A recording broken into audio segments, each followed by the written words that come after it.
George Washington tends to get a lot of credit for freeing us from the rule of the British, but if you ask me, his accomplishments as a home brewer have been overlooked.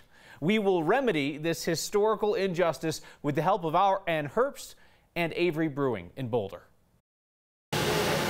Cheers, buddy. Well, it might be 5 o'clock somewhere. Cheers, boys. Travis Rubb Cheers, bud. is celebrating at 10 a.m. Yeah, it turned out nice. Yeah. I'll be drinking quite a bit of this. Travis is a beer archaeologist at Avery Brewing Company. Away we go. Sweet. Usually, he researches recipes that go way back. I tend to do stuff that's way more ancient, like thousands of years old. I mean, we've produced beers that are 3,800 years old. But that porter creeping down the line, I know it. that's his newest creation in every way.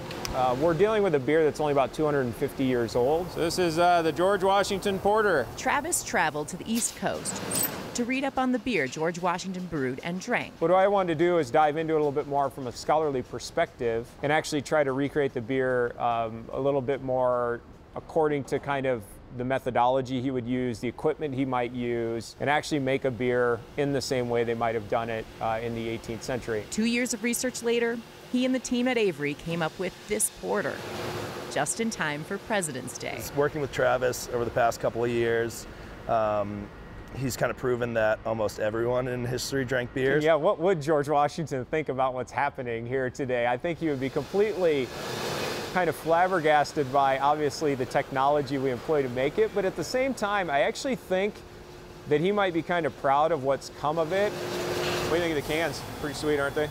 Wish I was drinking out of that tankard right there. A beer fit for a founding father. Whether it's 5 o'clock in 2019. It is pretty presidential. Or in 1789. No, tangible history, drinkable history. For next, this is Ann Herbst. It's getting thirsty in here. George Washington's beer recipe, written in his own hand, is on the Digital Public Library of America's website. If you'd like to see it, we have a link on the next Facebook page. Homebrewers beware. A lot of people have tried to brew his recipe at home. The reviews have not been fantastic.